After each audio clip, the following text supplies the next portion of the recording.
Ալեն Սիմոնյանի ելույթի մանր մուներ կսմիթներին իհարկե չեմ անդրադառնա, բայց իր ելույթում հնչեցված մեկ հիմնական թեզի այնուամենայնիվ ուզում եմ անդրադառնալ, որի հիմնական հենքը այն է, որ 18 թվականին բանակցություններն արդեն մտել էին փակուղի եւ հայտնի խոսքն են մեջբերում եւ պատերազմը պարզապես անխուսափելի էր։ Եթե սա ճշմարտություն է, ապա ես ակնկալում եմ, որ ԿՊԱ-ականները պետք է պատասխանեն հետևյալ հարցին։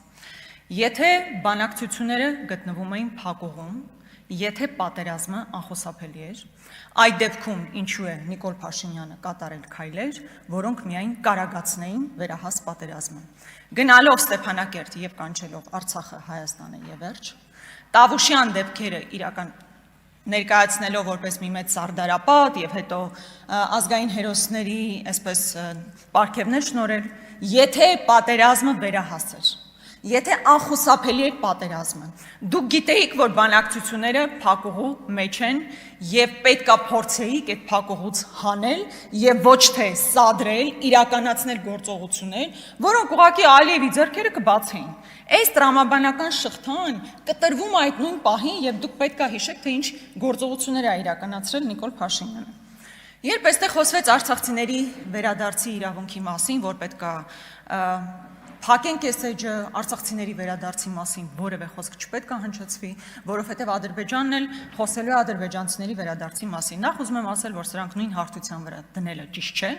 բայց այնուամենայնիվ, եթե նույնիսկ դուք չեք խոսում, Ադրբեջանը չի խոսում, դուք փակել եք արցախցիների վերադարձի էջը, իսկ Ադրբեջանը փակել է,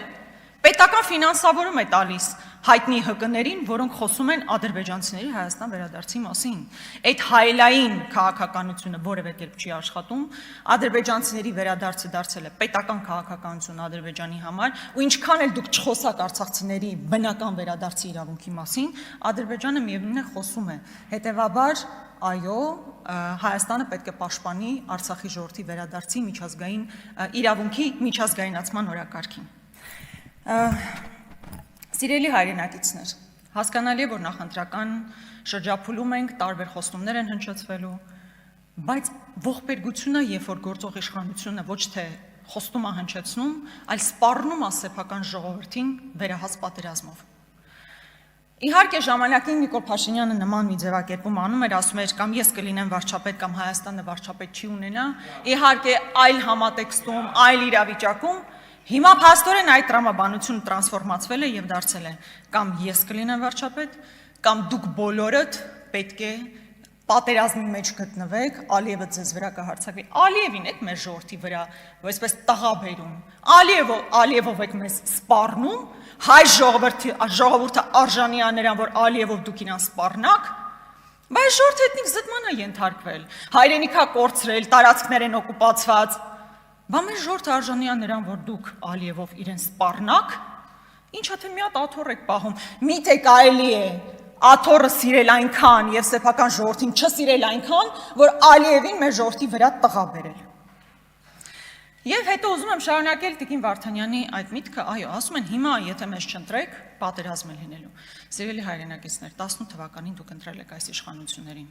21 թվականին եւս ընտրել եք այս իշխանություններին։ 18 թվականից հետո պատերազմ եղել է, 21 թվականից հետո պատերազմ եղել է։ Հետևաբար այն հայտնի լոզունգները, որ միայն ու միայն մենք լինելու պարագային պատերազմ չի լինի, դա ուղղակի ապացուցված սուտ է։ Ու հետո ես ուզում եմ հասկանալ հաջորդը ինչ եք ասելու։ Ասել եք, եթե սահմանադրությունը չփոխենք, եթե անկախության հռչակագիրը սահմանադրությունից չհանենք, պատերազմա լինելու, հաջորդ սպառնալիքը դա է լինելու, եկեք փոխենք սահմանադրությունը, հիմա եկեք հանենք անկախության հռչակագիրը, որպեսզի պատերազմ չլինի։ Հետո գալու եք ասելու եք, մենք այսպես կոչված անկլավներ կան մեր երկրի տարածքում, բա եկեք սա տանք, որպեսզի պատերազմ չլինի։ Հետո գալու եք ասելու եք, գիտեք ինչ կա։ Մենք արդեն հարևանություն ենք անում, բարեկամություն ենք անում, բայց չէ՞ որ ադրբեջանցիները պետք է վերադառնան Հայաստան։ Եթե իրանք չվերադառնան, մի հատ էլ պատերազմ կլինի, բայց պատերազմի շանտաժի գնով ինչքան եք ուզում ձեր սեփական աթոռները պահել։ Եվ վերջին մի քանի շաբաթների ընթացքում, երբ ԿՊԱ-ականները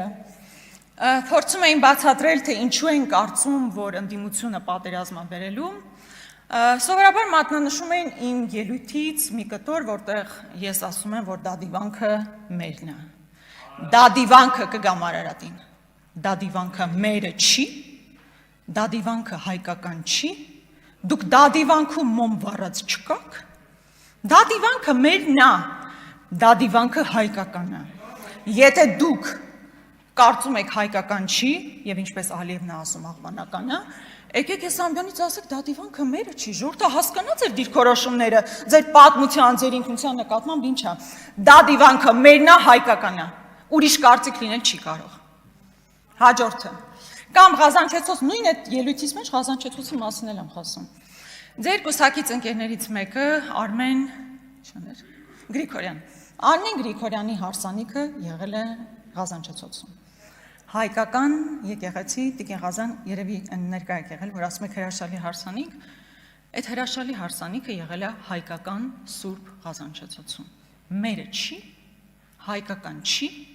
սա տարածքային պահանջ է Ադրբեջանի նկատմամբ, թե սեփական մշակույթը պաշտպանելու ցանկություն։ Դուք գիտեք, որ ՅՈՒՆԵՍԿՕ կա, դուք գիտեք, որ կա ՅՈՒՆԵՍԿՕ, միջազգային կազմակերպություն, որը զբաղվում է մշակութային, պատմամշակութային ժառանգության պահպանության հարցերով։ Սա ոչ թե տարածքային պահանջ է, այլ սեփական մշակույթը պաշտպանելու ցանկություն։ Մյուսը, Արարատը մերն է, թե չէ։ Ընդ որում, ես իմ ելույթը շատ հստակ էի ձևակերպել, իշխանության քարոզչամեքենան որոշեց, առաջարկում եմ լսել, հետո կարծականքեք։ Իշխանական քարոզչամեքենան որոշեց իմ տվյալ նախադասության մի կտորը միայն հանել, մյուսը բան իտեղ չդնել։ Ասում եմ, Արարատը, Արագածը, Խուստուփը, իշխանասարը մերն են, ու շարունակություն կա, ու շադիր շարունակություն կա։ Մեր ինքնության տարբեր գագաթներն են։ Արարատը մեր ինքնության մաս չի, թե դա է կայսերական ինքնության ձևավորման կտոր, ես չեմ կարծում։ Արարատը իմ ինքնության մի մասն է, եթե ձեր ինքնության մասը չի, եկեք այստեղ կանգնեք ու ասեք Արարատի հետ մենք կապ չունենք, մենք պետք է ուրեմն փոխենք Արարատ քաղաքի անունը, Արարատի մարզի անունը։ Ի վերջո արտաքին գործերի նախարարն է Արարատ անելով, ինչ է ինքը քայլող սադրանք, գրողը տանի։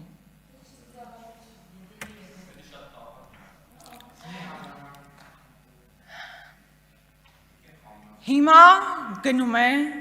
սիրելի հայրենակիցներ, հիմա տեղի է ունենում, այո, ինքնության համար պայքար։ Ֆիզիկական գոյությունը Արցախում հիմա չկա, բայց նաև սեփական ինքնության պաշտպանության համար այս իշխանությունը ոչինչ չի անում, հերիք չի, մի հատ էլ պատերազմում այն մարդկանց դեմ, ովքեր ասում են, որ որևէ բան պետք է անել։ Հա, իմիջիալուց այդ ինչ բան է, էլի, հիմա Արցախ բառն ասել արդեն հանցագործություն է, կարող է օրենքի նախագիծ բերեք, որով արգելվում է Արցախ բառը արտասանել։ Արցախը Հայաստանը եւ վերջ գոռացողները հիմա Արցախ բառ ասելուց հետո պետք է ներողություն խնդրեն, բայց դուք կոչ էիք անում հազարավոր տղաների բրոնիժիլետ կասկավերցնել ու գնալ առաջնագից։ Իմիջիալոց։ Այս համատեքստում ես ուզում եմ ասել, որ երեք հանդիպել ենք իմ գործընկերների կներեք, իմ գործընկերների հետ անհետ կորած զինծառայողների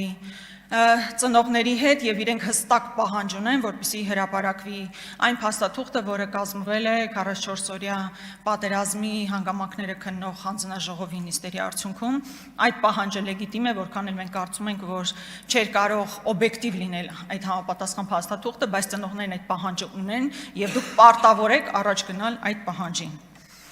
Եվ Արցախի նկատմամբ ֆիզիկական ներկայությունից հետո ընդհանրապես մեր պատմության Արցախի հերոսամարտի արժեզրկման գործընթացը տեղի ունենում, որը անթույլատրելի է։ Հիմա ես այդ բազմաթիվ հարցերի հետ մեկտեղ ուզում եմ ասել, ուզում եմ ստանալ ձեր պատասխանը։ Հիմա Մոնթեն ազգային հերոս է, թե ազգային հերոս չի։ Մոնթեն կռվում էր հայրենիք ազատագրելու համար։ Հիմա եթե այդ հայրենիքը մերը չէր, այն գլխից հանձնված էր, մեզ այդ կապ չուներ։ Հիմա Մոնթեն ազգային հերոս է, թե ազգային հերոս չի ձեզ համար։